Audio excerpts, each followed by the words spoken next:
On peut y aller? Vas-y Gilbert, pour Bon, ben l'intro. voilà, donc on va faire un atelier des cailloux et des roches, mais sans roches. Donc, ben, il faut s'adapter. Donc, comme Monsieur Coronavirus nous oblige à remplacer les roches en fait par des photos. Donc, on a fait une série de photos. Normalement, on avait prévu que sur chaque photo, vous auriez un commentaire à faire, etc., pour identifier tout et tout, mais ça, c'est pas possible, ça va être la galère. Donc, en fait, après chaque photo de roche, on vous laisse quelques secondes, vous réfléchissez, vous dites tiens, ça doit être ça, ça doit être ça, pour, entre vous, hein, comme ça, juste pour vous. Et puis après, ben, on donne les réponses et on fait les commentaires sur la formation, sur tout ça, quoi. À l'origine, donc, cet atelier, il avait deux objectifs. Le premier, c'était de servir de travaux pratiques après les cours magistraux, donc un peu revoir au niveau des cailloux tout ce qui avait été dit. Et le deuxième, c'était de dire, ben voilà, quand on se balade, est-ce qu'on peut essayer d'identifier les roches? Donc, c'est de faire une espèce de vadémécum. C'est ce que j'ai appelé là comprendre en marchant. Tout le monde voit là, tout le monde voit là, au fait. Ouais, C'est ouais. bon? Enfin, moi, je Oui, vois bien. ok. C'est bon. Donc c'était ça. Alors au moins, disons, reconnaître au moins les grands types de roches, parce que quelquefois c'est pas très facile. Voilà. Alors on va commencer par quelques données très basiques, hein, très pratiques, on va dire. Au niveau de l'échantillonnage, c'est-à-dire quand vous vous baladez, comment vous faites, comment vous devez pratiquer, quoi. Alors, sur le terrain, d'abord, donc ce que j'écris là, c'est que ça paraît une évidence, hein, il faut d'abord s'assurer que c'est bien la roche en place. Pourquoi? Dans beaucoup de régions, la couverture végétale fait qu'on ne voit pas les affleurements de la roche. Bon, on a de la chance, nous, la rune et tout ça, mais ce n'est pas toujours le cas. Et ce qui apparaît souvent, c'est la roche dans le chemin de la randonnée.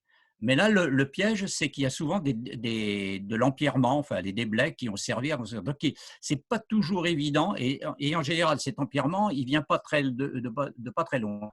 Mais c'est quand même pas l'échantillon sur place. Donc, il faut faire attention, quoi. Donc, voilà.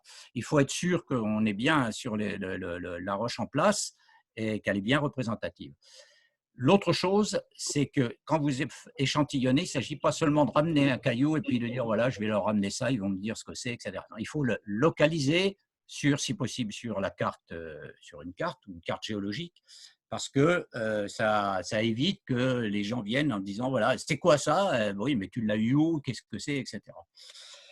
Alors maintenant, sur plan encore très pratique, le marteau. Et vous verrez de vous-même, mais enfin, j'ai vu moi des accidents. C'est-à-dire que quand vous cognez avec le marteau, alors il y a deux types de marteaux, hein, ceux à pointe et ceux avec des bouts plats pour les roches sédimentaires. Mais quand vous tapez un granit avec le marteau, il vous revient dans le visage à toute vitesse, hein. Donc attention.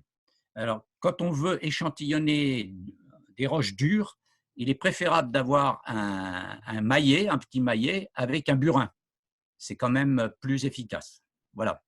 Alors, en dessous, j'ai mis, mais on ne va pas trop commenter, hein, il y a évidemment une échelle de dureté, échelle de mort, qui est bien définie, etc., avec le trait tendre complètement, qui se raye à l'ongle complètement à gauche, et puis la dureté maximale qui est le diamant. Et à quoi ça sert ce genre de choses? Ben, par exemple, je cite un exemple classique, hein, quand on voit une veine blanche, etc., avec Thierry, souvent, on se dit, bah, c'est du quartz ou c'est de la calcite? Eh ben, si c'est de la calcite, on voit ici, hein, on utilise la différence. La calcite, c'est dureté 3, autrement dit, voilà, c'est dans les tendres, alors que le quartz, c'est du 7. Donc, on peut le rayer euh, 7, donc il n'est pas rayable à l'acier. Voilà par exemple.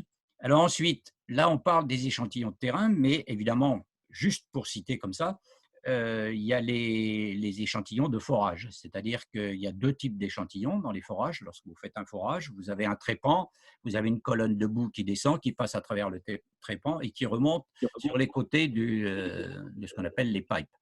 Et à ce moment-là, le trépan, lui, broie la roche et les déblais remontent avec la boue et ils circulent et ils vont sur un tamis en surface.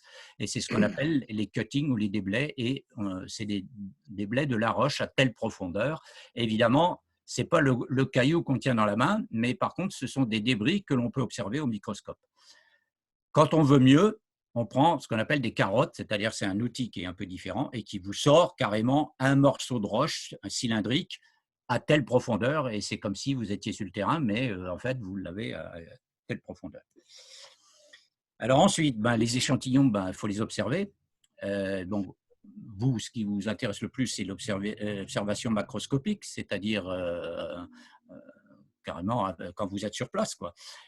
Donc là, vous connaissez la musique maintenant. Quand c'est une roche dure, il vaut mieux mouiller parce que ou cracher, enfin comme vous voulez, pour mieux observer. Et évidemment, le mieux, c'est quand on peut la polir carrément chez soi si on a de quoi faire. Et après, on peut utiliser soit la loupe simple, soit la binoculaire. Alors après, le stade d'après, c'est le microscope. Alors, pour observer au microscope, il faut faire ce qu'on appelle des lames minces. Et ces lames minces, il faut un atelier spécial et il faut que ces lames de roche fassent 30 microns d'épaisseur. Et là, on les observe soit en lumière polarisée analysée ou non analysée. Alors, j'explique ce que c'est parce que c'est quand même assez basique. La lumière naturelle, vous voyez le petit schéma, il y a des flèches partout là, parce que la lumière, elle vibre dans toutes les directions. Si vous mettez un polariseur, vous ne retenez qu'une seule direction. Par exemple, là, c'est vertical. D'accord? C'est ce qui sort en rouge après. Si vous ne mettez rien derrière ou si vous mettez un vert amorphe, ce qui revient, vous continuez à avoir cette seule direction. Et si vous mettez un analyseur qui est perpendiculaire à ça, il y a une extinction. Ça, c'est le principe. Si maintenant, à la place du vert amorphe ou à la place de rien du tout, vous mettez un minéral, vous avez le même système, lumière polarisée, etc. Et ce minéral, lui, du fait de ses facettes, etc., il déforme, enfin, il tourne en quelque sorte le rayon, il a lui-même sa direction, et cette direction, qui est le trait vert que l'on voit là, ensuite, elle peut se décomposer en une direction verticale et une direction horizontale. Ce qui fait que l'analyseur, qui lui, là, ne retient que l'horizontale, va retenir que la composante horizontale de ce qui sort derrière le cristal. C'est à peu près clair? J'espère. En plus, quand vous faites tourner le cristal, vous avez un phénomène qu'on appelle… Alors, pardon, j'ai oublié.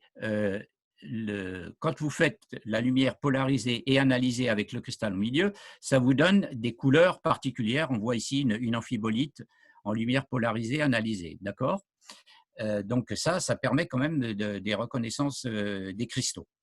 Et en plus, si vous faites tourner le cristal, autrement dit, vous êtes sur une platine sur votre microscope, vous faites tourner, et à ce moment-là, vous avez les couleurs qui changent. Par exemple, le vert qu'on voit là, il va tourner au bleu ou là, etc. C'est ce qu'on appelle le pléochroïsme. Et donc ça, c'est important parce que c'est comme ça que l'on peut, comment dirais-je, identifier certains minéraux qui composent une roche. Alors, après, on peut passer au stade d'après, c'est-à-dire le microscope électronique à balayage, alors là, qui vous donne vraiment une vue en grisé de détails beaucoup plus, quelque chose de beaucoup plus précis. Alors, maintenant, vous voyez là, les pavés, ça, c'était un récapitulatif des types de roches. Ça, vous connaissez ça par cœur, donc on va passer là-dessus. Simplement, en fait, les trois pavés que vous avez vont correspondre aux trois parties de la présentation. Alors, aujourd'hui, on va faire les roches magmatiques. La semaine prochaine, on fera les roches sédimentaires et les roches métamorphiques.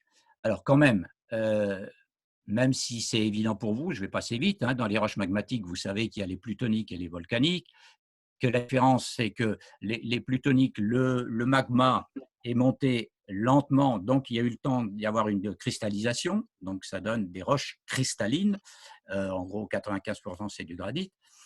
Après, il y a les variantes avec l'hydrothermalisme, et ça, je pense que Thierry en parlera, donc je passe.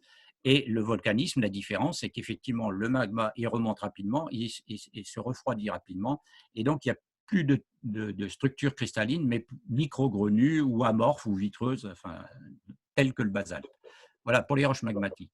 Pour les roches sédimentaires, on ne va pas trop rentrer dans les détails non plus, simplement rappeler les 4 catégories. La première, ce sont, alors on part des sédiments, puis après on arrive à la roche. Les sédiments détritiques, donc les clastiques, donc ça, on sait d'où ça vient, c'est érosion des reliefs, ensuite il y a transport sous forme solide, puis dépôt dans les rivières ou dans la mer. Ça, c'est les clastiques. Et les clastiques, c'est les argiles et les sables et les galets. De l'autre côté, il y a les carbonates. Les carbonates, eux, récupèrent le calcium sous forme d'ions, donc en solution, à la différence des clastiques. Et ensuite, là, il y a toute une évolution où interviennent les organismes et les saturations. Voilà, c'est ce que j'ai écrit. Précipitation chimique directe, alors soit par saturation du carbonate de calcium directement, ou alors ça passe par des organismes, soit par de tous les coquillages, etc., soit les foraminifères, soit les coraux et tout ça. Voilà. Alors ça, c'est pour ce qui est des sédiments. Et évidemment, ces sédiments, dès qu'ils sont déposés, ils évoluent. Il y a une cimentation, une dissolution. Et par exemple, les sables, là, passent à des grès. Les argiles, bon, il reste des argiles. Et puis, les sédiments carbonatés passent à des calcaires ou des dolomites. Alors, on n'aura pas trop le temps de développer les sédiments purement chimiques qui proviennent, eux, de la précipitation purement chimique. Il n'y a pas d'intervention d'organismes ou très peu. Précipitation chimique, tout simplement par saturation. Hein, c'est-à-dire que vous êtes dans un milieu, ce n'est pas forcément marée salant, peu profondeur, évaporation, etc. Saturation, ça peut être en profondeur, mais vous saturez, vous dépassez le point de saturation et vous déposez ce qu'on appelle les évapories, c'est-à-dire le gypse, le sel et la potasse. Et il y a évidemment les sédiments organiques, c'est-à-dire la matière organique. La matière organique, il y en a de 2 types. Celle qui évolue, qui est très riche en carbone et il n'y a quasiment pas d'hydrogène, ce sont les charbons, la tourbe, la lignite, etc. Et l'autre, ce sont les hydrocarbures, c'est-à-dire carbone plus hydrogène, et c'est le pétrole. Voilà. Donc ça, en gros, ce sont des roches en quelque sorte, hein, mais un type un peu particulier. Ensuite, vous avez la ligne bleue, et cette ligne bleue, c'est le métamorphisme. C'est quoi? On prend tout ce qui est au-dessus, on fait subir des hautes pressions ou des hautes températures ou les deux, et on transforme toutes les roches qui sont au-dessus selon des évolutions particulières. Ce sont les roches métamorphiques. Hein. Donc, du côté du volcanisme, vous allez vers les schistosphères, les amphibolites, etc. Le plus connu, c'est un granit qui évolue en gneiss et éventuellement en bigmatite. Les grès en quartzite. Les argiles, évidemment, en schiste, micaschiste, gneiss, ça c'est de plus en plus fort au point de vue du gradient métamorphique. Les calcaires, c'est le marbre et le cipolin. Le pétrole, c'est le gaz. Le charbon, c'est l'anthracite et le graphite. Qu'est-ce que je voulais dire là-dedans? Oui, une chose importante, tout ça, c'est de la classification, mais évidemment, la nature ne respecte pas ces trucs bien séparés. C'est-à-dire que, la phrase que vous avez là, voilà, elle y est la flèche là? Oui. OK. Donc, il existe des mélanges en toute proportion, c'est-à-dire qu'il ne faut pas dire qu'il y a les clastiques, il y a les carbonates, il y a des clastiques plus ou moins carbonatés, il y a des calcaires gréseux, il y a des grès calcaires, enfin voilà, donc il y a un peu de tout dans tout. Voilà.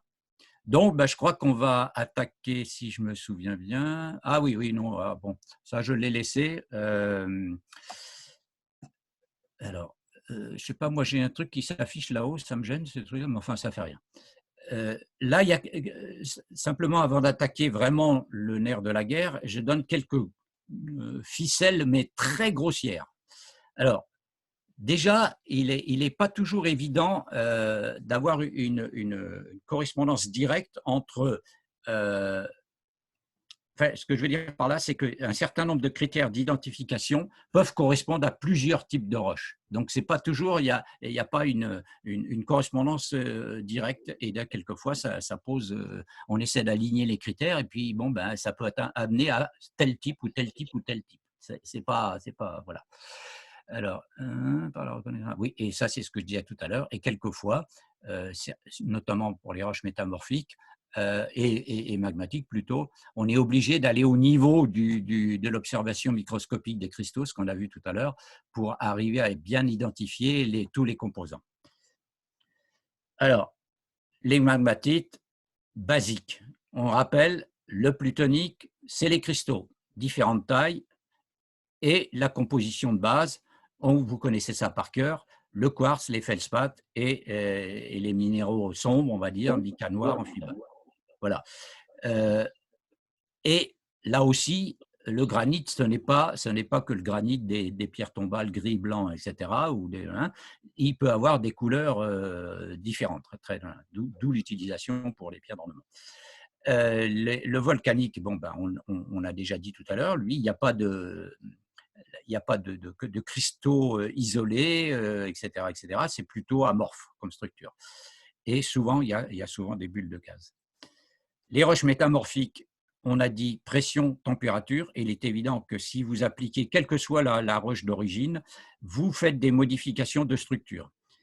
Schistosité, par exemple. Si vous prenez une roche, vous l'écrasez, évidemment, elle commence à se liter, et donc il y a de la schistosité qui apparaît, ou alors même des…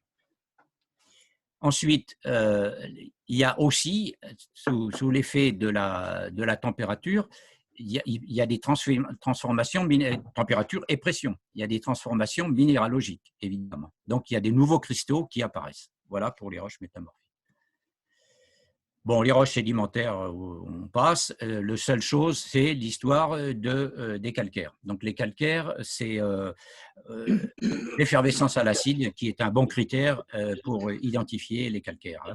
Acide chlorhydrique à 10%. Dans les dolomies, ça fait un peu moins effervescence que dans les calcaires. Voilà, c'est tout. Et évidemment, il y a souvent des organismes, etc. Alors maintenant, je passe la parole à Thierry, mais c'est moi qui appuie sur le bouton. Alors, voilà. Donc le quiz, c'est ce qu'on a dit tout à l'heure. Il va y avoir des photos. Ces photos, on peut, Thierry, je pense qu'on peut laisser quelques secondes aux gens pour qu'ils se réfléchissent dans leur coin en disant tiens, ça doit être ça, peut-être, okay. Puis top, on voit la réponse. Chaque fois que je te dis suivante, tu passes. Voilà, d'accord. Alors, voilà, ce qui était prévu, je prends la parole. Ce qui était prévu, donc, c'est de vous montrer des photos muettes d'abord, soit d'affleurements, soit d'échantillons de roches, et de vous demander essayer de les décrire, de voir s'il y a des structures visibles, des contacts, des foliations ou des enclaves ou des choses comme ça. Éventuellement de reconnaître un lieu connu, en particulier dans le Pays Basque, identifier les minéraux, et finalement le but c'est de donner un nom à la roche et cerise sur le gâteau, essayer de comprendre ou d'avancer des hypothèses sur la manière dont cette roche s'est formée. Alors là aujourd'hui on va aller assez vite, donc je vais vous montrer des photos d'abord muettes. Je vous les laisse quelques secondes pour que vous essayiez de voir un peu de quoi il retourne, éventuellement de donner un nom à la roche, et puis ensuite on commente. D'accord ? Suivante. Alors, on va commencer par, j'ai fait 2 paquets. Un paquet, c'est côté croûte continentale, c'est-à-dire tout ce qui affleure sur les continents. Et l'autre paquet, ça sera croûte océanique, où on a des roches bien différentes, comme vous le savez, ce sont surtout des roches basiques. Alors, commençons par la croûte continentale, et voici la première. Alors ça, vous devez connaître et reconnaître, puisqu'on y est allé en excursion à l'issue du module 1. Et donc, vous avez reconnu, suivante, les falaises du granit des Trois Couronnes au col d'Aritxulégui. Alors, suivante. Alors, qu'est-ce qui caractérise cet affleurement? Quand vous le voyez comme ça, c'est une roche qui est dure puisqu'elle forme une falaise verticale. Et vous vous rappelez que si on lève les yeux, on a d'autres falaises verticales qui s'élèvent jusqu'au sommet de ce massif des Trois Couronnes. La roche est claire, elle est massive, elle a l'air homogène et même isotrope, c'est-à-dire même caractéristique dans toutes les directions. Il Il n'y a aucune structure du genre litage ou filon, enclave, on ne voit rien de spécial, sauf un grand nombre de fractures. Ce massif est très fracturé, si vous vous souvenez, et c'est une des caractéristiques d'ailleurs de ce pluton granitique. Suivante. Alors là, nous prenons du recul. Vous vous souvenez, on avait pris le petit chemin qui monte vers le sud à partir du col d'Arichulegi, et on a une vue superbe sur le flanc sud du granit des Trois Couronnes. Et là, on peut voir d'abord la succession de ces falaises qui s'élèvent jusqu'au sommet. Et puis sur la gauche, vous voyez un début de ce qu'on appelle l'érosion en boule, c'est-à-dire que les roches magmatiques homogènes, comme le granit, ont tendance à s'éroder en boule. Alors il y a un petit schéma dans la suivante. Alors, suivante d'abord, voilà, les falaises vues du petit chemin, donc en prenant du recul, et on devine l'érosion en boule. Alors, voilà un petit schéma qui m'a été fourni par Gilbert, qui montre ce qui se passe dans ces massifs granitiques, et ça c'est très général. Avec le temps, eh bien, ces massifs qui sont fracturés d'une manière, avec des fractures souvent orthogonales entre elles, donc avec 3 directions principales orthogonales, eh bien, donc, découpe le massif en un certain nombre de petits parallélépipèdes, si on peut dire, et avec l'érosion, le temps, la pluie, les eaux qui s'infiltrent, eh bien, les sommets de ces parallélépipèdes s'arrondissent, se transforment, pardon, se transforment en argile et en grains de quartz, et ils se forment petit à petit entre les sommets là, des parallélépipèdes, ce qu'on appelle une arène granitique. C'est-à-dire c'est un mélange de grains de quartz et d'argile qui vont partir ensuite dans les rivières pour former des sédiments détritiques. Alors petit à petit se dégagent des boules comme ceci, qui, une fois que l'arène est dégagée, eh bien, restent empilées les unes sur les autres. Alors vous voyez au sommet de la figure des pierres perchées, parfois ce qu'on appelle des pierres branlantes, quand les boules restent les unes sur les autres et reposent parfois sur un de leurs sommets très restreints. Mais dans la pente, les boules peuvent se déplacer et descendre la pente avec l'arène et s'accumuler pour former des chaos de blocs de lave, de blocs de boules de granit, comme vous le voyez sur la gauche. Voilà. Suivante.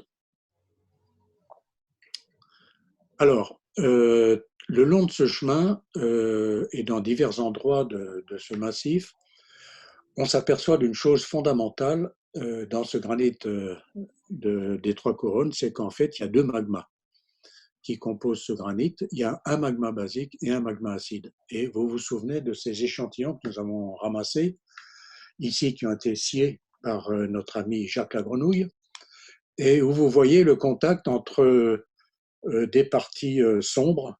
Vous voyez celle de gauche, par exemple, si tu peux pointer, Gilbert, voilà, très bien.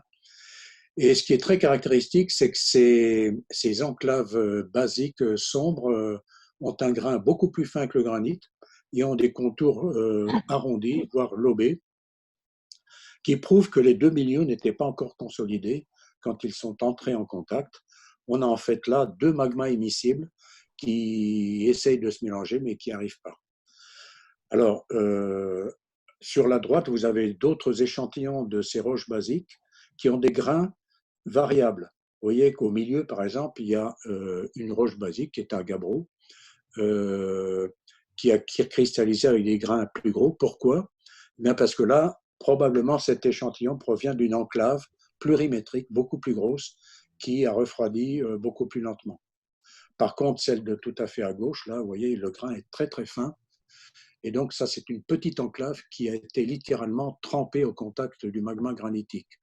Comment ça se fait que un magma basaltique soit, entre guillemets, trempé, c'est-à-dire refroidi brutalement au contact d'un magma qui lui-même était encore à 700 degrés, disons?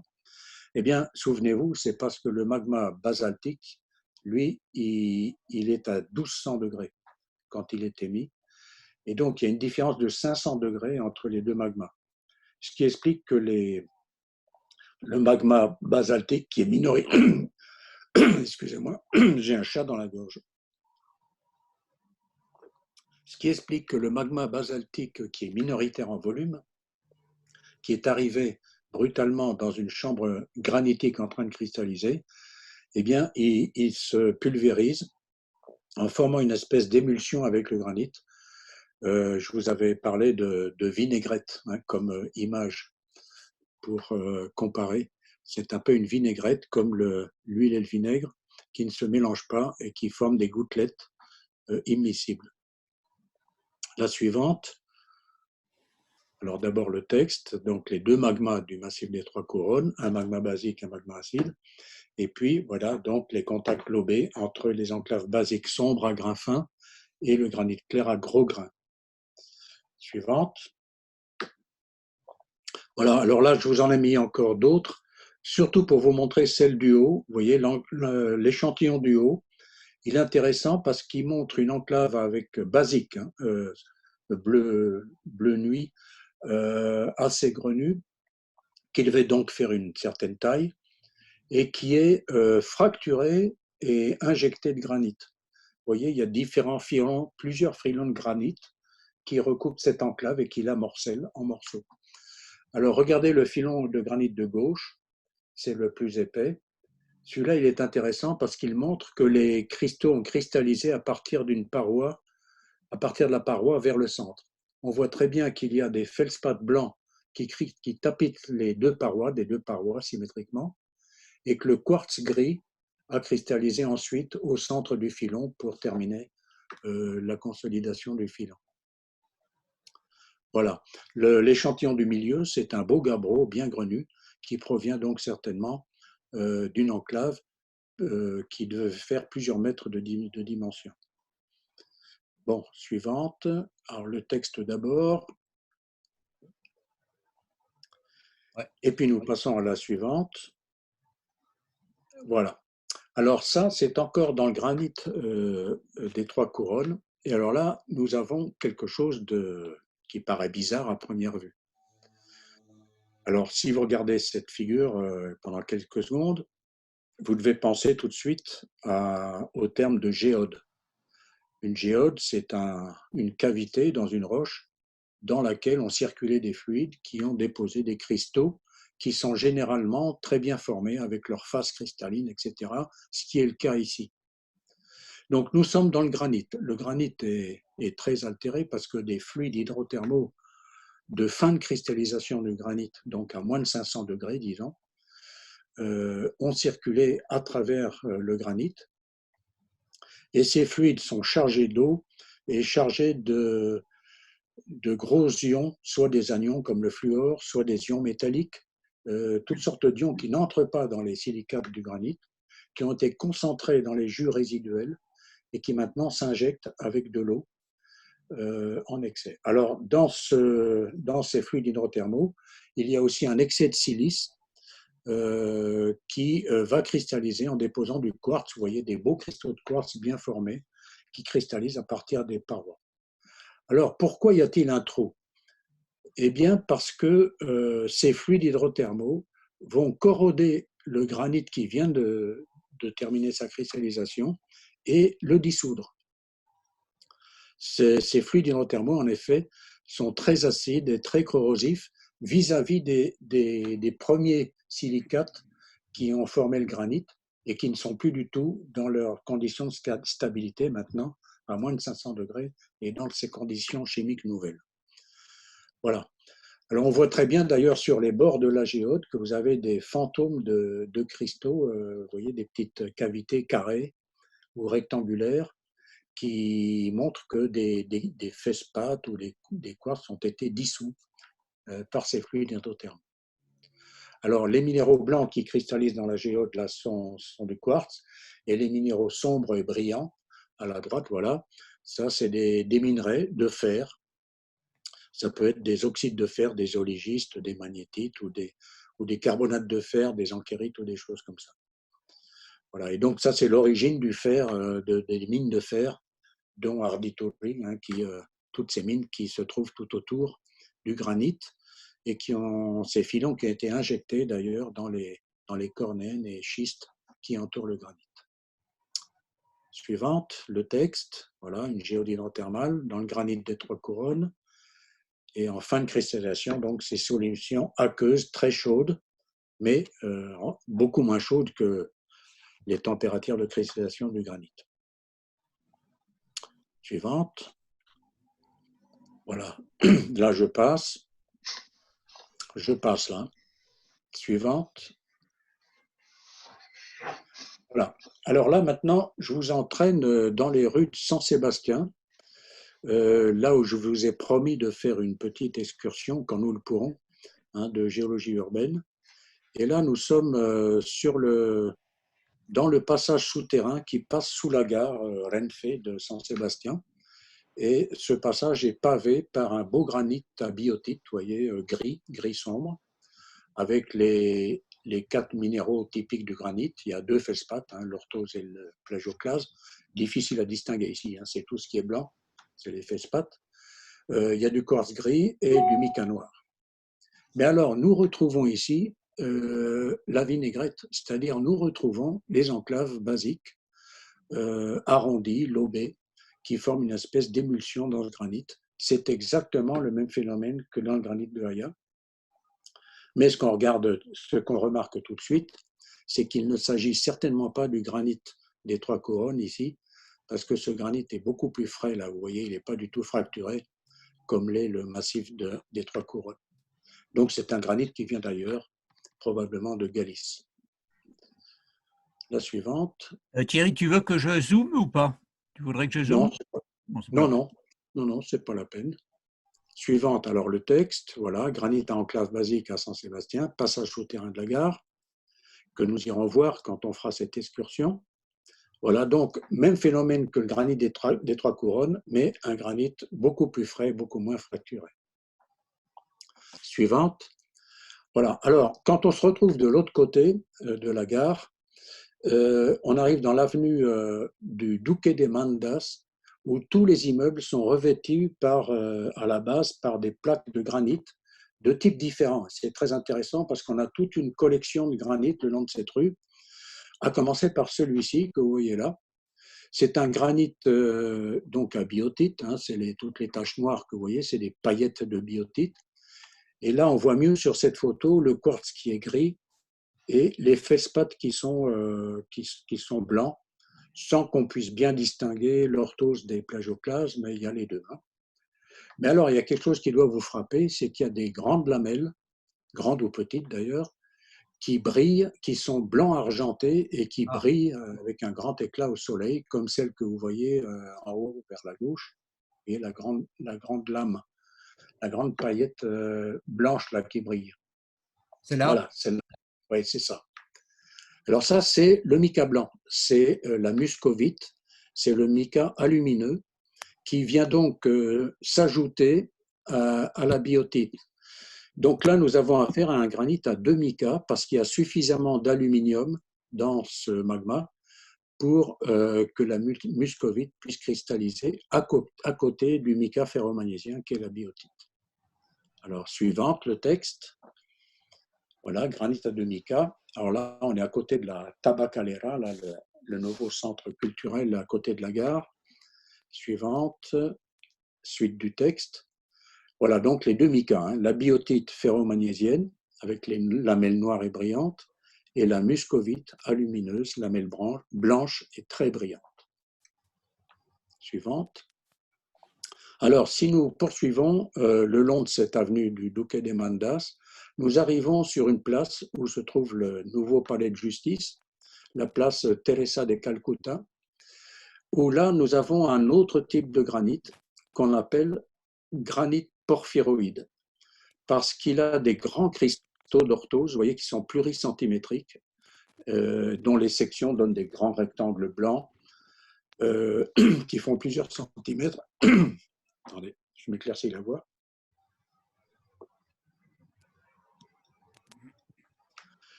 Alors, ce qui doit vous frapper, là, c'est que ces grands cristaux d'orthose, hein, c'est de l'orthose, se trouvent dans une matrice qui est formée par le granit normal, avec quartz, les 2 feldspaths et le mica noir.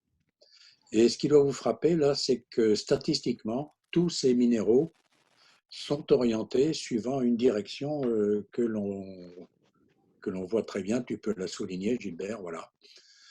En particulier les grands feldspaths, qu'on appelle souvent dans notre jargon les dents de cheval du granit porphyroïde.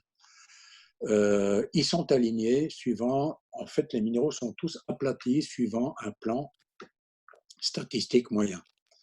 Alors, qu'est-ce que c'est que cet alignement? Ben, c'est tout simplement que pendant sa cristallisation, le granit il fluait dans la chambre magmatique, peut être animé par des courants de convection ou des choses comme ça. Et donc, tous les minéraux se sont orientés dans le sens de ce flux magmatique à l'intérieur de la chambre magmatique. Voilà, tu nous mets le texte, Gilbert. Voilà, granit porphyroïde, donc place du palais de justice, suivante, avec ces grands cristaux d'orthose pluricentimétriques, tous orientés par le fluage magmatique. Suivante. Voilà. Et alors, une chose caractéristique de ces grandes orthoses en dents de cheval, c'est qu'elles présentent très souvent ce qu'on appelle la macle de Carlsbad. Alors, une macle, c'est le fait que deux germes cristallins, dès le départ, sont accolés par une même face cristallographique. Et ces deux germes se développent parallèlement en gardant en commun cette face cristallographique. Et donc là, quand la roche est au soleil, on voit très bien qu'il y a un des deux jumeaux là, qui brille, tandis que l'autre ne brille pas. Vous voyez, là, c'est très caractéristique. Alors, cette macle de Carlsbad, elle sert à reconnaître sans hésitation les cristaux d'orthose. Suivante, il y a un petit texte, voilà. Les cristaux d'orthose montrent souvent la macle de Carlsbad. Suivante. Voilà. Puis alors, dans cette même rue, on voit aussi des granites ou granodiorites à biotite, là, comme vous voyez, avec beaucoup de biotite. Puis alors là, on voit un nouveau type d'enclave. Ce n'est pas du tout les enclaves arrondies de tout à l'heure. Ce sont des enclaves effilochées, pratiquement uniquement formées de biotite. Alors ça, c'est ce qu'on appelle une restite. Et si vous voulez, c'est les restes d'un lit micacé du gneiss qui a fondu pour donner le granit. Si vous voulez, c'est une relique réfractaire de la roche-mère du granit. En effet, un magma granitique provient forcément de la fusion partielle d'une roche préexistante qui généralement est un gneiss dans les parties profondes de la croûte continentale. Alors vous voyez, ces enclaves-là sont très caractéristiques parce qu'elles signent, si vous voulez, l'origine du granit par fusion partielle d'une série gneissique. Voilà. Ce sont des enclaves dites surmicacées. Alors maintenant, je change complètement de région. Je m'envole vers la Californie pour vous montrer un granit emblématique connu dans le monde entier qui forme de gigantesques falaises. Celle-ci fait 900 mètres de dénivelé, vous voyez. Et elle fait la joie des alpinistes et des grimpeurs. Il faut être quand même grimpeur chevronné pour se la faire, celle-là. C'est un granit qui est d'âge crétacé, et donc très jeune. Et donc, vous voyez, c'est un très beau granit qui est tout frais, pas du tout fracturé. Et où est-ce qu'il se trouve, ce granit? Dans les Rocheuses, à l'aplomb d'une zone de subduction, la zone de subduction du Pacifique, et dans le Yosemite Park. Tu peux mettre la légende. Voilà, c'est les falaises granitiques du Yosemite Park que j'ai pu visiter il y a quelques années dans la Sierra Nevada, d'âge crétacé. Et donc, il y a beaucoup de granit dans toute cette cordillère des Rocheuses, et nous allons voir pourquoi. La suivante. Les arbres donnent l'échelle quand même. Hein. Oui, ah oui, tout à fait, oui. C'est un monstre, hein, c'est absolument extraordinaire, hein, ces falaises. Voilà, cette falaise-là, c'est celle que les locaux appellent El Capitan, qui fait 900 mètres de hauteur. Voilà. Alors maintenant, je vais vous expliquer un petit peu pourquoi il y a tant de granit dans les cordillères. C'est parce que l'essentiel des granites, plus de 80%, se forme à l'aplomb des zones de subduction. Et là, c'est le cas dans la marge ouest américaine, vous voyez, avec toute cette cordillère rocheuse d'âge crétacé là, qui longe la côte. Eh bien, c'est dû au fait que la croûte océanique et la lithosphère océanique du Pacifique s'enfoncent depuis des dizaines de millions d'années sous la marge continentale américaine, et que cette lithosphère océanique qui est gorgée d'eau et de fluides divers, étant donné qu'elle est restée pendant des dizaines de millions d'années en position de plancher océanique, vous voyez, elle s'est avancée lentement à partir de la dorsale vers la marge continentale, puis elle s'est enfoncée sous cette marge, et donc en s'enfonçant en profondeur à 10, 20, 30 km de profondeur, elle se réchauffe évidemment au fur et à mesure, et là, tous les fluides commencent à s'évaporer ou à atteindre leur point critique et à remonter dans le manteau, puis la croûte de la plaque chevauchante, de la plaque continentale. Alors, une chose qu'il faut bien comprendre, là, c'est que tous ces fluides, non seulement l'eau, mais aussi le CO2, les fluides avec du soufre, des acides aussi, des hydrocarbures également, tous ces fluides remontent donc dans la plaque chevauchante et abaissent énormément son point de fusion commençante. Chaque fois que une portion de croûte ou de lithosphère est envahie par des fluides, son point de fusion est abaissé, et donc le manteau qui est ici va commencer à fondre, et toute la croûte profonde qui est ici dans la plaque chevauchante va entrer en fusion partielle, et donc en particulier les gneiss qui forment toute la base de la croûte continentale vont fondre, comme on l'a vu, pour donner ces massifs granitiques. Et alors là, je peux vous expliquer tout de suite une chose. Pourquoi est-ce qu'on trouve fréquemment des basaltes dans ces chambres magmatiques granitiques? Eh bien, c'est parce que, vous le voyez, le manteau de la plaque chevauchante fond aussi. Or, le manteau, lui, il va former du magma basaltique. Et ces magmas basaltiques vont monter à la verticale et entrer dans les réservoirs granitiques en train de cristalliser. Donc, c'est pour ça qu'il y a cette coïncidence-là de magma basique et de magma granitique en un même endroit. C'est parce qu'on est dans un lieu géotectonique très particulier. On est à l'aplomb d'une zone de subduction. Voilà. Alors, suivante. Bon, alors j'ai beaucoup parlé des granites là, et on va passer rapidement en revue maintenant d'autres roches, en gardant en mémoire la séquence de cristallisation de Bowen, que je vous rappelle maintenant, suivante. Voilà, alors vous vous souvenez de cette séquence de cristallisation. Quand vous prenez un magma basique, basaltique, et que vous le laissez refroidir, eh bien, il va commencer à cristalliser. Vous voyez, les températures sont en haut, les plus hautes, et les plus basses sont en bas. Vous voyez, en haut, on a 1200 degrés au plus, en bas, on est 600 degrés au moins. Et donc, le tout premier silicate qui apparaît dans un magma basique, c'est l'olivine. C'est le péridot, olivine, qui commence à cristalliser. Et puis, il va être rejoint en dessous de 1200 degrés, vers 1100 degrés, par les pyroxènes. Alors, il y a divers types de pyroxènes, surtout l'augite et l'enstatite et des pyroxènes comme ça, des pyroxènes calciques. Mais si vous regardez sur la gauche, sur la même horizontale, vous voyez qu'il y a un plagioclase calcique, donc proche de la nortite, qui commence à cristalliser également.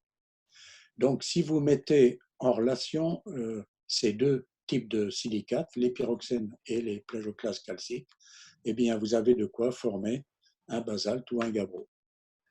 C'est, disons, les roches mafiques. Si la température continue à décroître, ensuite, alors, il y a suffisamment d'eau résiduelle dans le magma pour que des radicaux OH entrent dans les silicates, former des amphiboles et des micas. Donc, amphiboles, biotites. Et parallèlement, sur la même horizontale, vous avez toujours le plagioclase qui cristallise, mais qui devient de plus en plus riche en sodium. Vous voyez le pôle sodique. Donc là, on a typiquement des plagioclases intermédiaires à 50-50 entre le calcium et le sodium. Et donc, si vous combinez des amphiboles, des biotites et des plagioclases intermédiaires, là, c'est typiquement le domaine des diorites et des andésites. On est autour de 900 degrés, là, vous voyez. Et si la température continue à décroître dans les magmas résiduels, eh bien là vont cristalliser les fedspaths potassiques, le quartz et un plagioclase beaucoup plus sodique maintenant. On va se rapprocher du pôle albite. Enfin, s'il y a de l'alumine en excès, on pourra avoir le mica muscovite.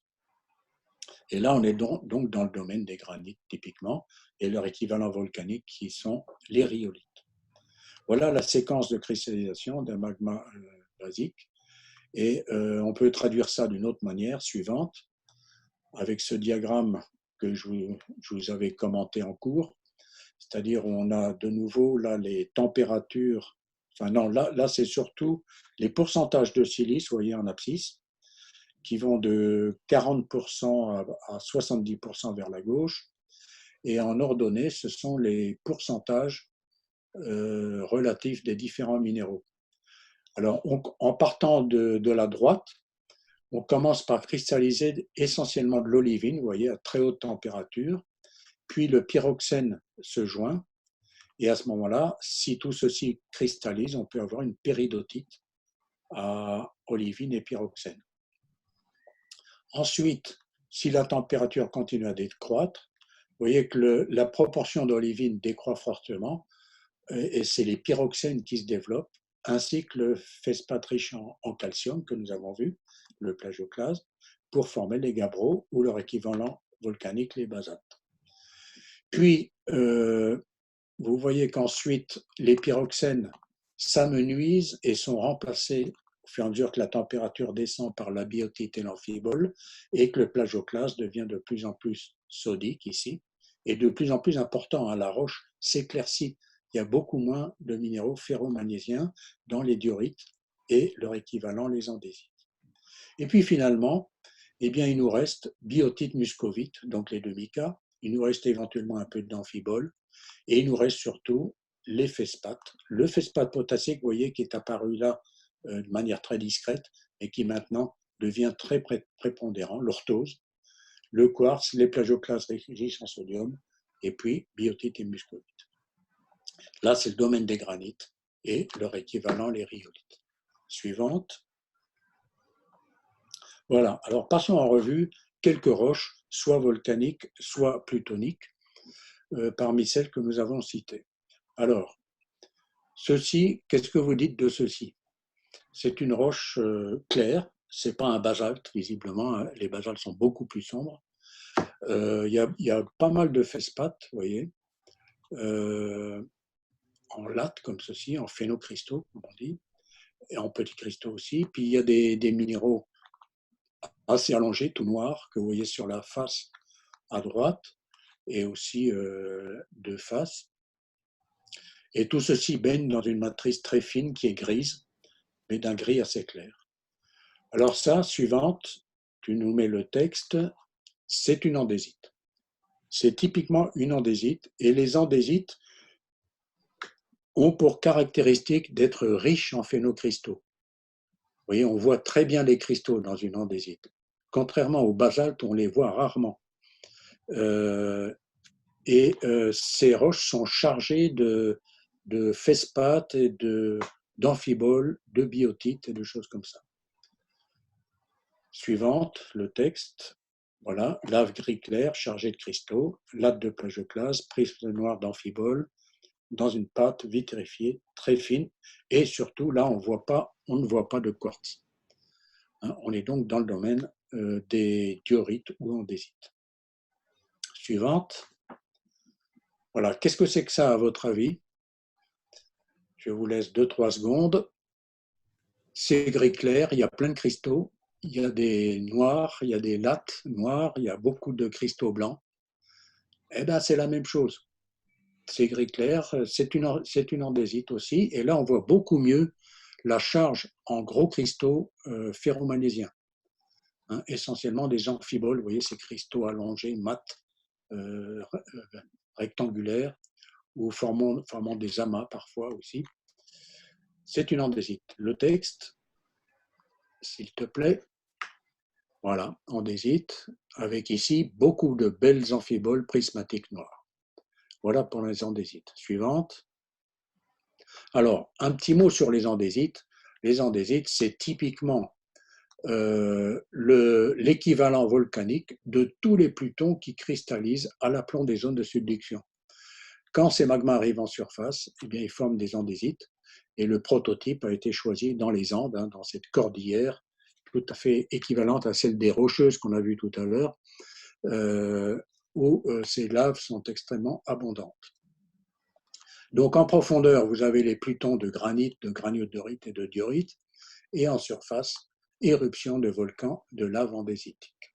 Tout ceci à l'aplomb des zones de subduction, et ces laves d'ailleurs sont gorgées de fluide, ce qui fait que ce volcanisme andésitique, comme vous le savez, il est extrêmement explosif, il est très dangereux et il provoque des catastrophes naturelles vraiment extrêmement nuisibles pour l'humanité et pour la biosphère.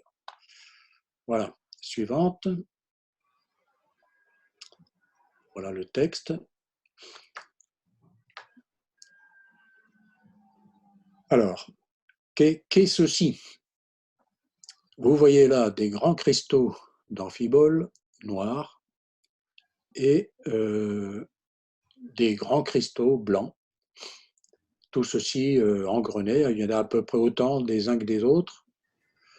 Et c'est une roche grenue, bien grenue, vous voyez l'échelle. Hein.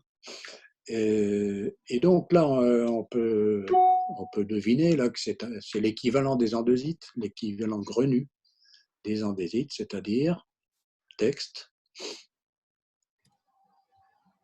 une diorite. Voilà. L'équivalent grenu des andésites, ce sont les diorites. Très important, absence totale d'orthose. Vous savez, l'orthose, elle est presque toujours rose ou rouille, un peu rouille, parce qu'il y a toujours des oxydes de fer dans ces nombreux clivages. Et là, ces fespates sont parfaitement blancs, c'est des plagioclases. Et par ailleurs, vous avez beau regarder de près, là, il n'y a pas le moindre quartz dans cette roche. C'est donc une diorite. Alors, le texte, suite du texte, voilà. Belle roche grenue, plagioclase blanc, amphibole noir, une diorite typique, équivalent grenu des andésites. Suivante. Ah, alors, qu'est-ce que vous nous dites de ça? Ben là, Jacques Lagrenouille nous a montré ça tout à l'heure. Hein. Bien sûr, cette roche très appréciée des hommes préhistoriques pour tailler des outils, c'est une obsidienne. Alors, qu'est-ce que c'est qu'une obsidienne? C'est un verre d'une roche volcanique très visqueuse, tellement visqueuse que lorsqu'elle arrive en surface, elle se fige en verre et n'a même pas le temps de former des germes cristallins. Donc c'est une rhyolite. C'est un verre rhyolitique, très riche en silice, 70%. Donc c'est très visqueux et la coulée s'est figée en verre dès sa sortie à l'air libre.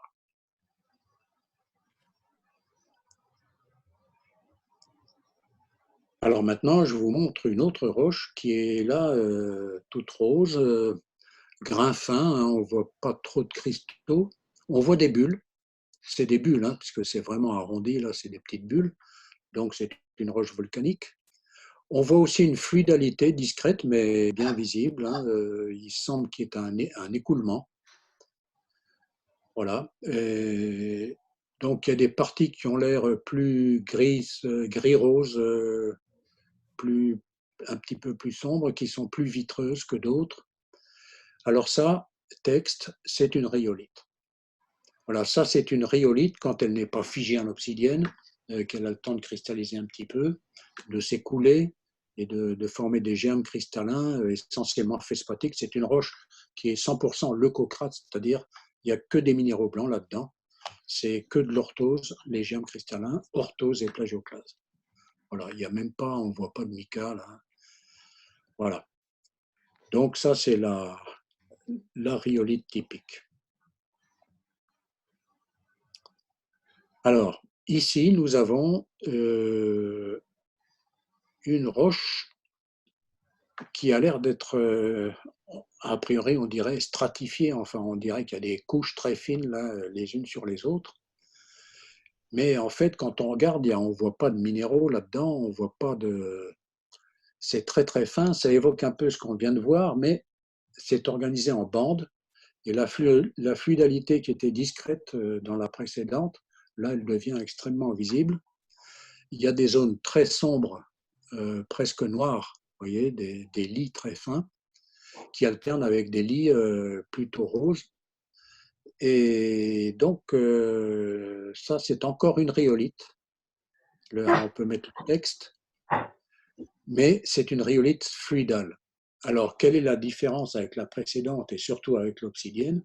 C'est que celle-là, elle s'est écoulée sur une pente, sans doute une pente assez forte, car vu la grande viscosité de cette lave, hein, il faut qu'il y ait une pente pour qu'elle s'écoule.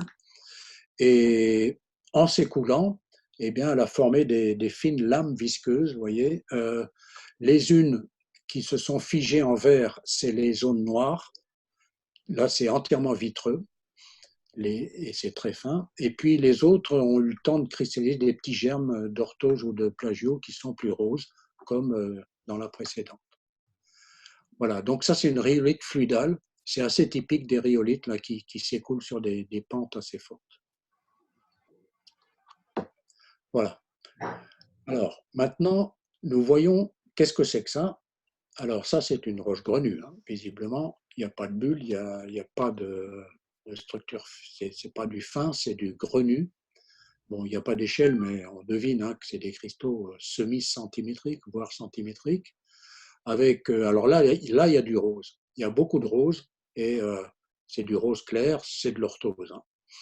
Il n'y a pas beaucoup de minéraux comme ça qui forment des grands rectangles roses. Et ces cristaux roses, ils sont agencés avec des minéraux noirs qui sont des amphiboles ou des biotites, ou les deux. Hein. Là, c'est assez difficile de dire. Donc voilà, une roche bien grenue. Alors, on regarde de près, on ne voit pas de quartz là-dedans. Et donc, qu'est-ce que ça peut être? Eh bien, c'est une syénite. Une syénite, c'est un granit sans quartz, si vous voulez. C'est-à-dire, c'est l'équivalent des trachytes. Et c'est surtout riche en orthose. C'est là la grande différence avec les diorites. Vous vous souvenez, la diorite, c'était des feldspaths tout blancs. Et donc, c'était une roche claire aussi. Mais c'était surtout des feldspaths blancs, absence totale d'orthose. Alors que là, grosse prépondérance d'orthose, même s'il y a peut-être un peu de plagioclasme, mais c'était essentiellement de l'orthose. Et ça veut dire qu'on est du côté des syénites. Phosphate alcalin. Donc, oui. Le feldspath alcalin potassique. Voilà. Voilà. Feldspath alcalin, orthose qui est rose. Alors, il y a un peu de plagio blanc, si on regarde bien. Il y a de la biotite et de l'amphibole, mais il n'y a pas de quartz. Suivante.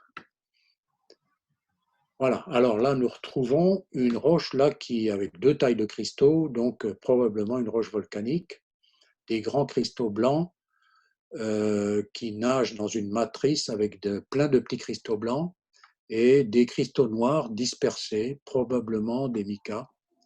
C'est assez difficile de dire comme ça, mais c'est probable. Et vous voyez, c'est une roche qui est très claire. Hein. Les minéraux noirs font moins de 20%, là, ils sont très dispersés.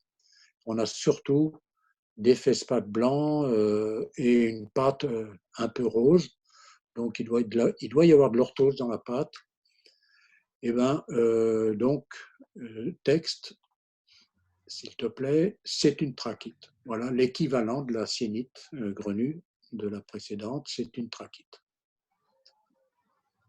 La suite du texte, voilà, lave très claire, essentiellement feldspathique, avec quelques petits micas noirs très dispersés dans la pâte. Voilà. Suivante. Bon, alors on va laisser de côté la croûte continentale maintenant et on va se déplacer du côté de la croûte océanique où nous allons trouver des roches bien différentes. Alors d'abord, je vous rappelle la structure verticale de la croûte océanique telle qu'on a pu la la détailler dans les océans actuels, c'est la colonne de droite. Vous voyez, les géophysiciens ont distingué deux grandes couches dans la croûte. La layer 3, c'est la couche 3. Layer 2, c'est la couche 2. La couche 1, ça serait la couche sédimentaire, mais qui ne figure pas ici. Et alors, cette croûte, avec ces deux grandes couches, 2 et 3, repose sur le manteau, mantle en verre, et est séparée du manteau par la fameuse discontinuité de Mohorovičić ou Moho. Voilà. Alors, cette section-là, théorique de la croûte océanique des océans actuels, elle est confortée, corroborée par la section de l'ophiolite d'Oman, que nous allons voir un petit peu, où l'on trouve exactement la même chose, et avec un peu plus de détails, c'est-à-dire que la couche 2 que vous voyez sur la gauche, elle est composée en fait de deux sous-couches. En surface, un empilement de lave en coussin ou de pilolava, c'est-à-dire c'est la forme sous-marine du volcanisme basaltique. Et dessous, les dikes verticaux de basalte qui ont alimenté ces coulées volcaniques et qui forment une véritable couche de filons basaltiques. C'est ce qu'on appelle le dike complexe. En dessous de ces roches basaltiques, eh bien, on a plusieurs kilomètres. Vous voyez les kilomètres là, qui sont indiqués sur la gauche de la colonne de droite. On a au moins 4 kilomètres de gabbros. D'abord des gabbros qu'on appelle de toits de chambre, qui sont plutôt isotropes, et puis ensuite des gabbros lités, littéralement sédimentés sur le plancher de la chambre magmatique. Alors on descend comme ça 4 km jusqu'au Moho.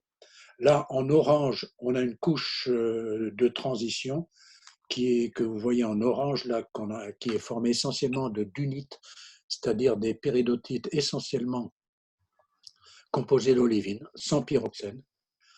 Et puis ensuite, on a en vert le manteau résiduel, c'est-à-dire ce qui reste après avoir fondu, c'est-à-dire des harzburgites formés de olivine et un pyroxène ferromagnésium. Bon, voyons cela en affleurement. Suivante. Alors d'abord, le basalte. Comme je vous le disais, dans les basaltes, qu'ils soient continentaux ou océaniques, en général, on ne voit pas grand-chose comme cristaux. On voit surtout une pâte très sombre, de teinte un peu rouille, souvent noire. Et puis surtout, là, il y a beaucoup de bulles, vous voyez, dans les deux échantillons que vous avez là, il y a de nombreuses bulles qui montrent que c'est bien une roche volcanique, comme l'indique le grain très fin. Alors, texte en haut, c'est un basalte terrestre, sombre, pâte très fine, très peu de minéraux, nombreuses petites bulles de dégazage.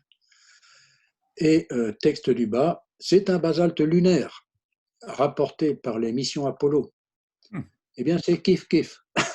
Le basalte lunaire, qui forme les grandes mers qu'on voit sur la Lune, eh bien, n'a rien de spécial et pourrait se confondre tout à fait avec un basalte terrestre.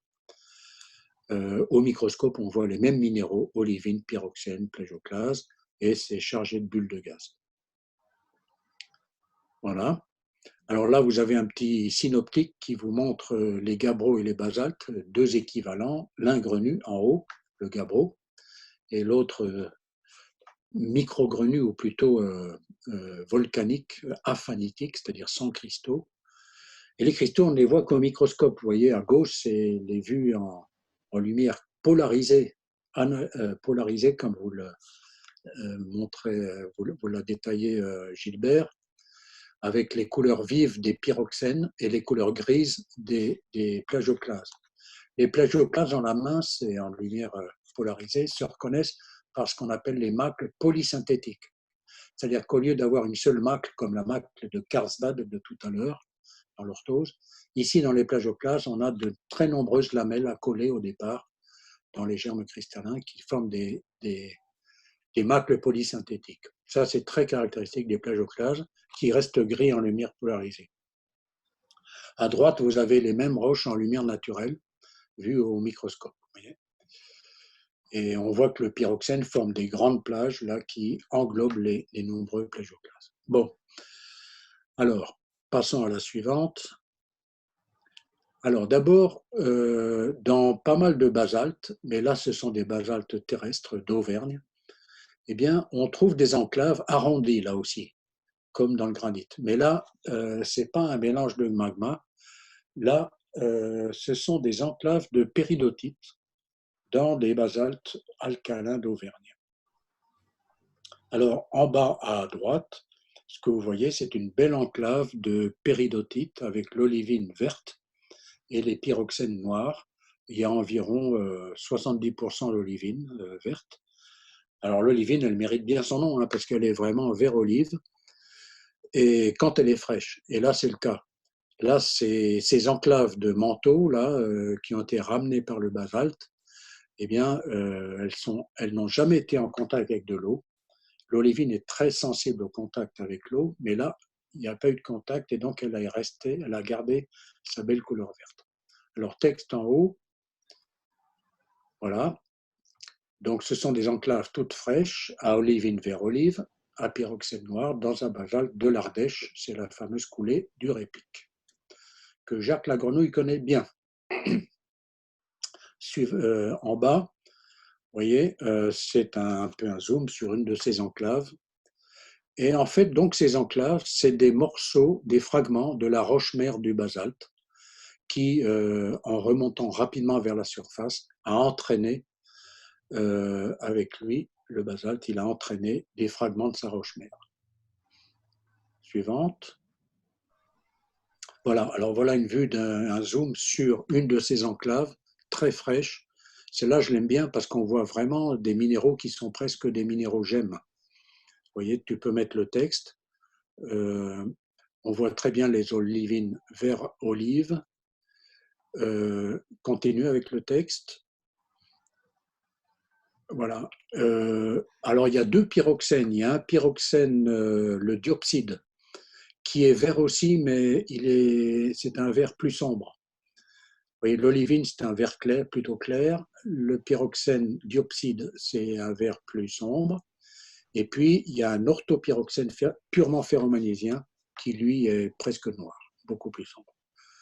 Alors, cette roche qui contient 70% d'olivine, 15% de clinopyroxène et 15% d'orthopyroxène, c'est ce qu'on appelle une lerzolite.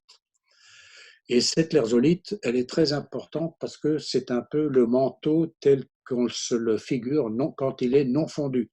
Le manteau vierge, le manteau primitif, si vous voulez, qui s'étend sur au moins 800 km de profondeur sous les plaques. Voilà. Suivante. Alors, revenons à la coupe de l'ophiolite d'Oman, qui serait la coupe idéale d'une croûte océanique dans l'océan actuel. Tu peux mettre le texte.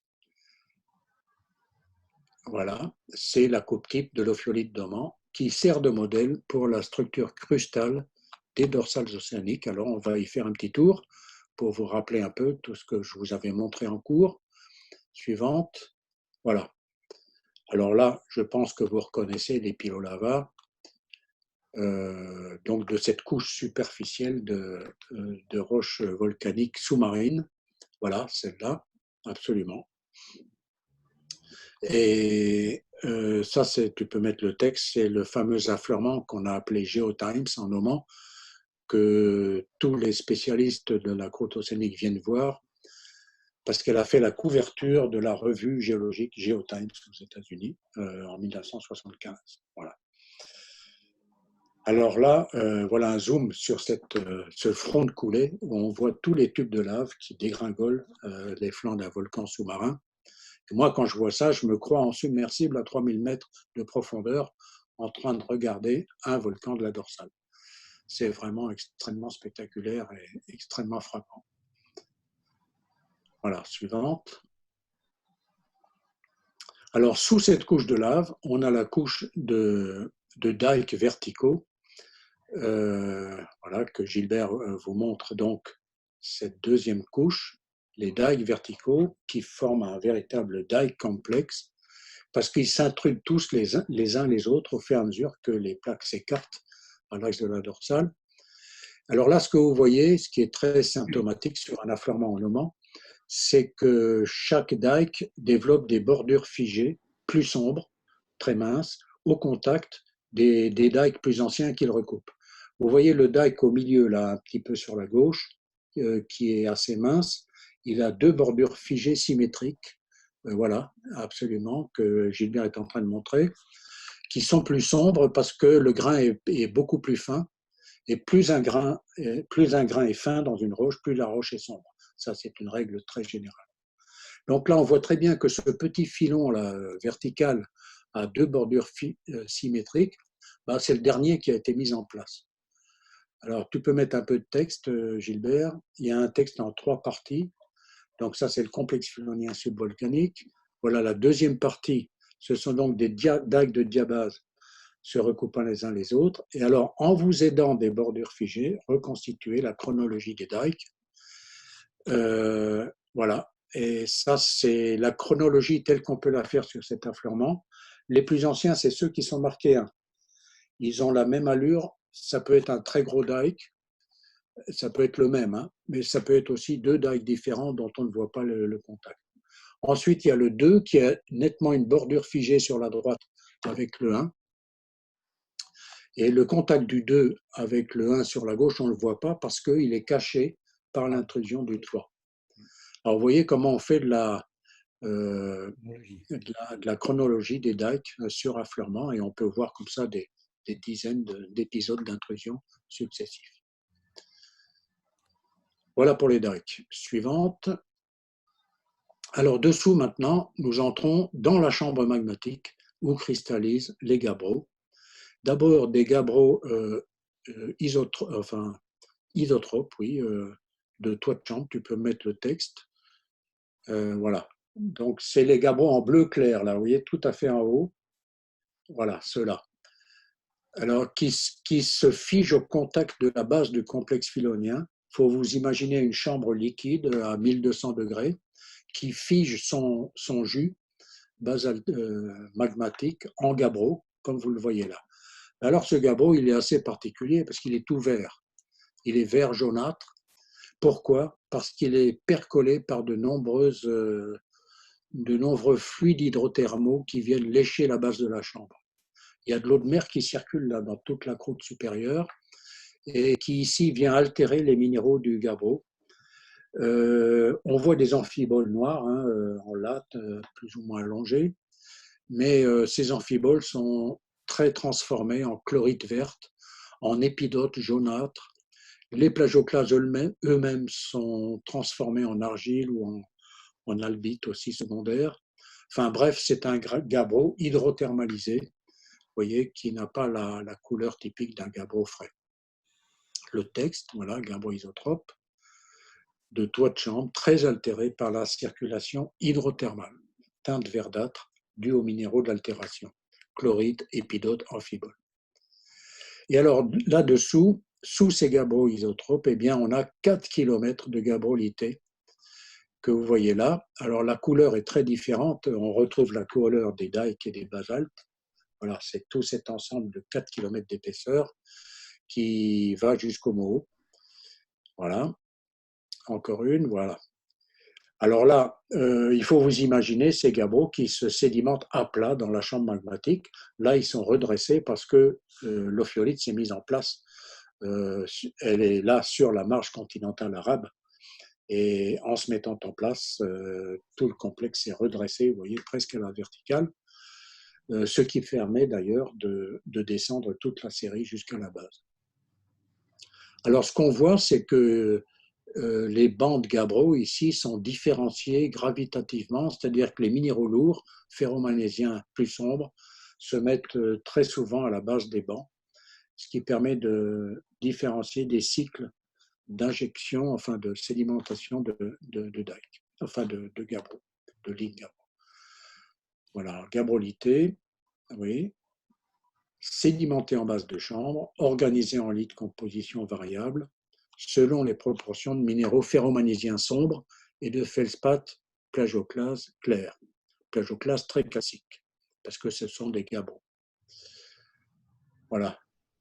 Et sur l'affleurement, il y avait un de mes doctorants ici, qui a été un de mes premiers doctorants sur l'ophiolite d'Oman. J'ai eu 8 doctorants qui ont fait leur thèse en Oman.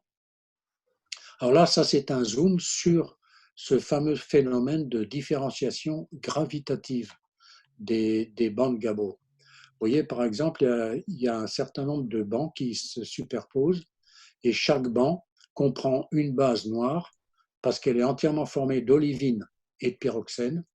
Et alors, c'est noir parce que l'olivine est serpentinisée là. Et tout de suite, quand l'olivine se serpentinise, elle perd sa belle teinte vert olive et elle devient noire. Et puis, vous voyez ensuite que des plagioclases blancs commencent à s'intercaler en position intermédiaire. Et puis, quand on va vers le haut, le plagioclase devient de plus en plus abondant. Le plagioclase, c'est le minéral léger par rapport au ferromagnésiens. Une belle faille Jusqu'à inverse. l'arrivée d'un nouveau cycle, Ouais. nouveau cycle. Belle faille inverse là. Oui, alors, autre chose à observer, c'est effectivement une faille inverse.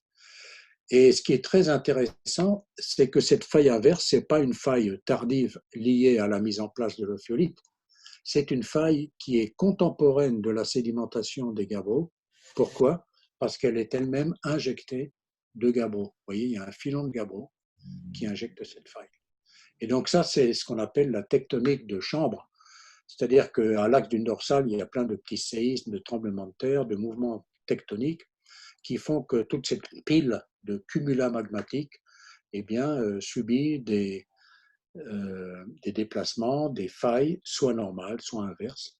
Ici, c'est une belle faille inverse. Tu peux mettre le texte avec donc gabrolité suite, zoom sur les gabrolités, montrant le classement des minéraux par gravité dans chaque lit de gabbro, les ferromagnésiens à la base, les plagioclases clairs et légers au sommet, et à noter une jolie petite faille inverse, contemporaine de la phase magmatique, car elle est injectée de magma gabbroïque. Alors, autre phénomène qu'on peut observer dans les gabbros, et qui montre bien qu'ils sont issus de liquides magmatiques, c'est qu'ils montrent des structures de flux. Voilà, alors là, on voit très très bien une figure, un pli magmatique de flux. Vous pouvez imaginer une lame magmatique de gabbro qui est en train de s'avancer sur le plancher de la chambre et qui se plisse à son extrémité, comme ceci, et puis qui ensuite va cristalliser avec toujours les ferromagnésiens à la base. Et vous voyez dans les niveaux supérieurs, là, on retrouve ce classement par densité dans chaque banc. Oui, ce sont des très jolis exemples de ce qui se passe dans ces bancs de gabbro.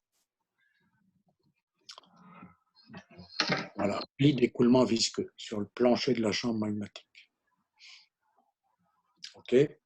Et puis nous arrivons à la base de la pile de gabbro. Vous voyez sur la gauche les derniers lits de gabbro, ou plutôt les plus profonds, jusqu'à ce qu'on arrive à la surface de discontinuité du Moho. Et donc les gabbros reposent sur une roche complètement différente, très sombre, de teinte rouille. C'est la fameuse harzburgite, c'est-à-dire la lerzolite résiduelle, enfin le manteau résiduel, c'est-à-dire ce qui reste quand le magma est parti. Et vous voyez ici un groupe de profs de SVT là, qui étaient en visite avec moi sur ce terrain, qui étaient tout contents de marcher sur le Moho.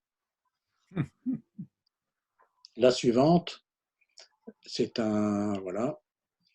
La suivante vous montre un zoom sur le Moho avec les gabrolités à gauche. Vous voyez, très clair, organisé en lits comme précédemment.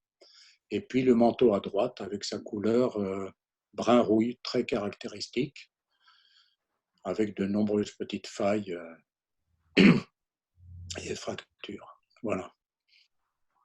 Voilà, donc on a descendu toute la croûte océanique là.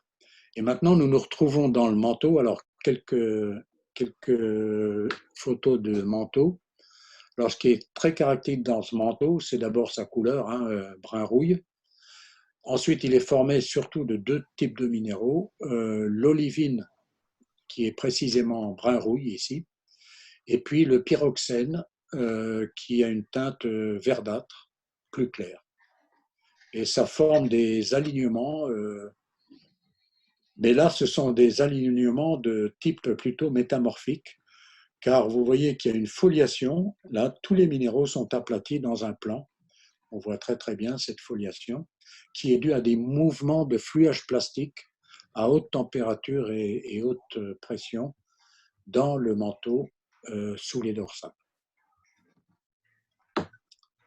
Voilà. Alors, ces péridotites résiduels, c'est ce qu'on appelle des harzburgites, c'est-à-dire par rapport aux lerzolites du manteau primitif, il y a un pyroxène qui a disparu, c'est le clinopyroxène. Le clinopyroxène qui est riche en calcium, en aluminium, en titane, bref, en tous les éléments qui vont former le basalte, il a disparu. Il ne vous reste que l'enstatite, c'est-à-dire l'orthopyroxène ferromagnésiien, et l'olivine ferromagnésienne, elle aussi. Donc la roche résiduelle qui reste, c'est une roche hautement ferromagnésienne. Voilà. C'est ce qui est écrit là, avec la foliation métamorphique acquise par fluage plastique à haute température. La suivante, alors autre phénomène qu'on peut voir, c'est le phénomène de fusion in situ de la péridotite. Là, c'est véritablement le manteau en train de fondre qui forme des poches de gabbro dont les bords sont flous, sinueux, voire persillés parfois, donc des bordures floues avec la péridotite résiduelle encaissante. Qu'est-ce qu'on trouve dans ces poches? On trouve un gabbro avec olivine, pyroxène et plagioclase. Tu peux mettre le texte. Donc, début de fusion partielle in situ dans les péridotites du manteau. Poche de gabbro à bordure floue se développant dans les péridotites qui commencent à fondre. Voilà. Alors, maintenant, je quitte Oman et je vous emmène dans les Pyrénées pour voir la fameuse lerzolite de Lerz. C'est-à-dire que la lerzolite universellement connue dans le monde entier, eh bien, elle a été définie dans un petit massif qui se trouve à proximité du lac de Lerz. Si je ne me trompe pas, c'est en Ariège. C'est dans les Pyrénées, plutôt côté oriental. Alors voilà cette péridotite, vous voyez, nous retrouvons la teinte caractéristique brun-rouille, mais là, elle n'est pas très jolie, là, elle est très fracturée, très altérée. Mais enfin, elle est là, et puis en lame mince, elle est quand même, on retrouve quand même bien la péridotite. Pardon, j'entends parler quelqu'un. Bon, je continue, on a bientôt fini. Tu peux mettre le texte. Voilà la lerzolite de Lerz, qui a donné son nom à la lerzolite, péridotite à olivine et 2 pyroxènes. Alors, ce qui est assez fantastique, c'est que cette roche-là, ce petit massif qui fait à peine 2 ou 3 km de long, il a servi de modèle pour représenter le manteau supérieur non fondu tout entier. Et beaucoup de spécialistes ont pris cette roche-là comme modèle pour la faire fondre en laboratoire et voir comment on produit des basaltes, etc. Bon, on continue. Non, dans l'autre sens, s'il te plaît. Non, tu reviens. Ah oui, ah oui, d'accord. Voilà. Donc, nous sommes dans la partie orange. Là, oui, c'est ça. Bon, voilà. Là, l'airsolite. Continue. Voilà. Alors, je pense qu'on va finir là-dessus. C'est sur la serpentine. Voilà ce que devient une péridotite, et en particulier, ça s'est pris à Lerz, dans les zones de faille. Quand la péridotite est mise en contact avec beaucoup d'eau, elle se transforme en serpentine, qui mérite bien son nom, comme vous le voyez là, parce que ça évoque indiscutablement une peau de serpent. Alors, la serpentine, c'est un phyllosilicate, comme les micas, ferromagnésien, riche en eau. Et donc, c'était un minéral en feuillet qui se développe donc aux dépens de l'olivine. Suivante, tu mets le texte. Voilà, l'aspect peau de serpent de cette serpentine. Et j'ai terminé pour les roches magmatiques. La Merci. prochaine fois, nous verrons donc les roches sédimentaires et puis après, nous verrons comment les roches métamorphiques transforment tout cet ensemble de roches, à la fois les magmatiques et les sédimentaires, en d'autres types de roches profondes. Très bien. Voilà, c'est fini. Merci Des questions? beaucoup, Thierry et Gilbert. Est-ce qu'il y a des questions? Si vous voulez poser des questions, le micro est à ouvrir.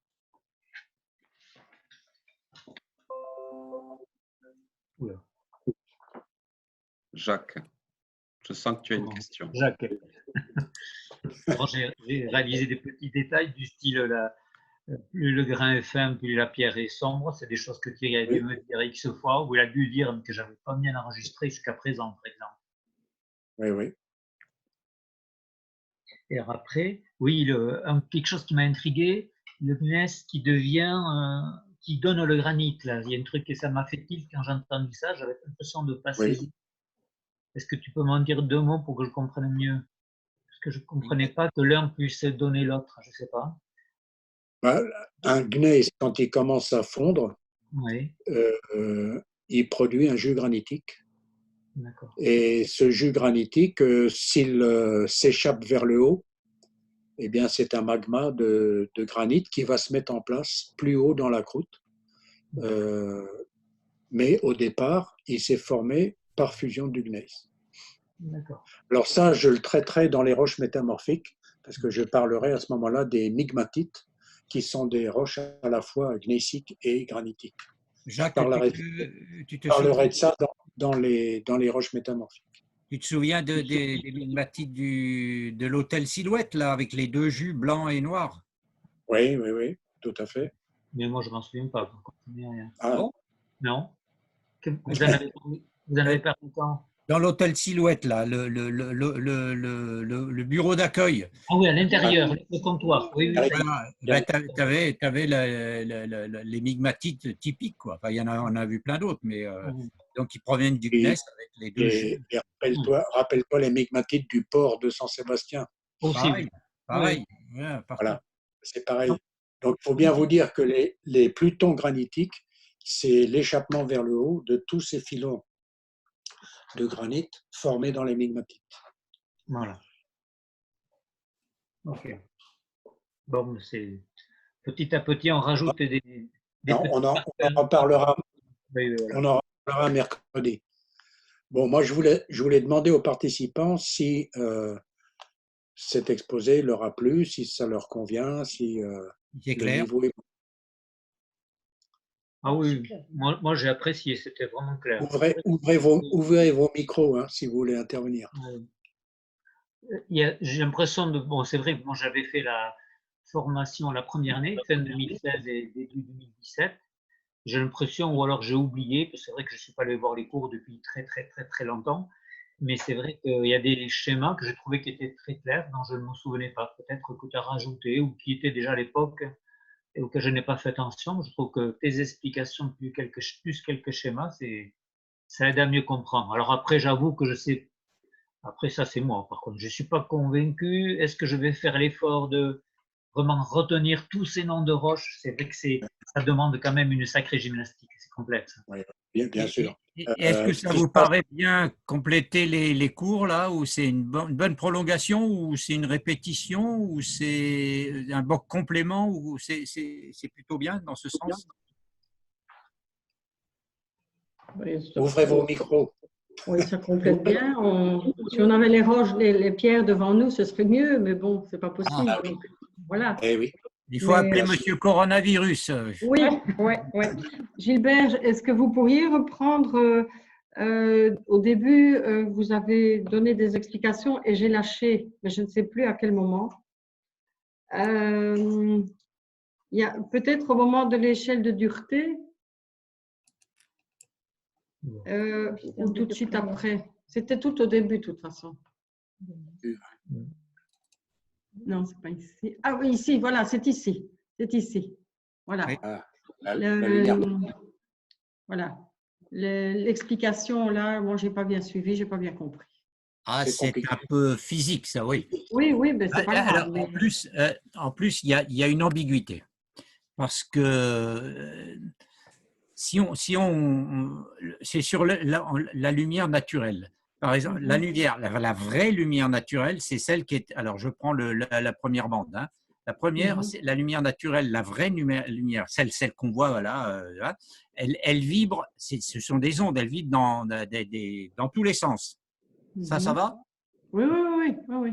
Et le problème, c'est que la lumière polarisée, vous mettez un filtre et vous ne retenez, c'est comme si vous aviez une fente, et vous ne retenez qu'une direction. Là, en l'occurrence, c'est la direction verticale. Tout le reste, ça ne passe pas. Il n'y a que ça qui passe. Le problème, c'est que dans le langage courant, les gens assimilent lumière naturelle et lumière polarisée. Parce que comment dirais-je, pour le pétrographe, lui, ce qui l'intéresse, c'est ce qui se passe après. Donc, en gros, il dit la lumière polarisée 1, il l'appelle lumière naturelle. Voilà. Mais bon, à la limite, ça, c'est pas très gênant. C'est le phénomène physique qui est intéressant. C'est-à-dire que vous mettez votre polariseur, vous ne retenez qu'une seule direction, qui est la direction verticale, là en l'occurrence. Si vous ne mettez rien derrière, elle est toujours là. Ou si vous mettez un verre amorphe, c'est-à-dire qu'il n'y a rien, il ne fait que laisser passer en quelque sorte, il vous reste toujours la version. Si après vous mettez un analyseur, alors analyseur, c'est celui qui va analyser une direction particulière. Si vous mettez un analyseur qui est horizontal, alors que la direction majeure est verticale, vous allez avoir du noir, puisqu'il va retenir 0. D'accord? Oui, Bon. oui.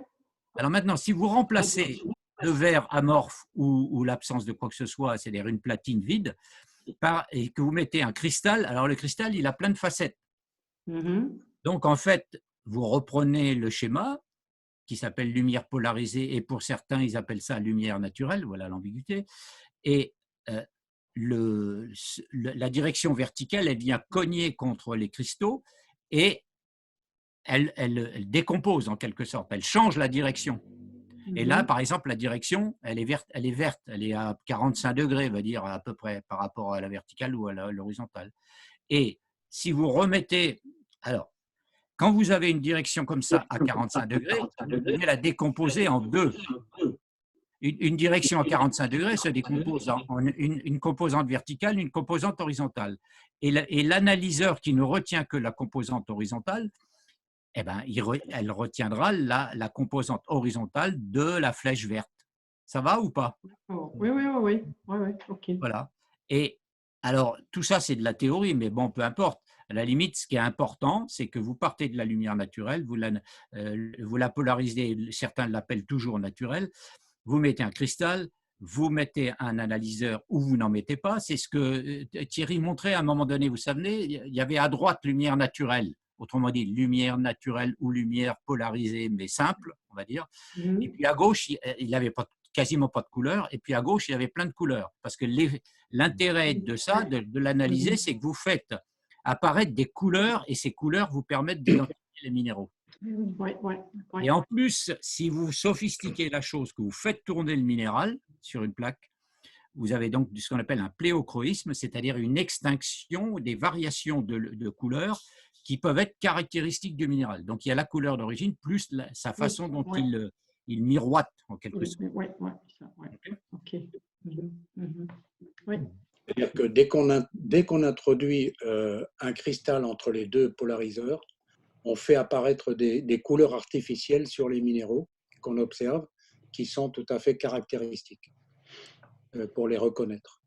Donc ça, c'est très précieux pour nous, hein, pour reconnaître et retrouver la grande quantité de minéraux qu'il faut reconnaître. Hein, voilà. En lumière naturelle, c'est un peu fade. Oui, oui, oui, voilà, c'est ça. D'accord, oui. Alors, ces couleurs que vous voyez à gauche, elles sont complètement artificielles, mais elles nous servent à reconnaître, elles sont caractéristiques des minéraux. Par exemple, nous savons que les pyroxènes ont toujours des teintes vives, comme vous les voyez là, par contraste avec les plagioclases qui restent dans le gris et le blanc. Alors pour nous, ça permet de les reconnaître immédiatement et de les distinguer. Merci beaucoup. Bon, ben voilà. Donc, là, on est d'accord, c'est mercredi. Hein? Oui, mercredi. Mercredi après-midi.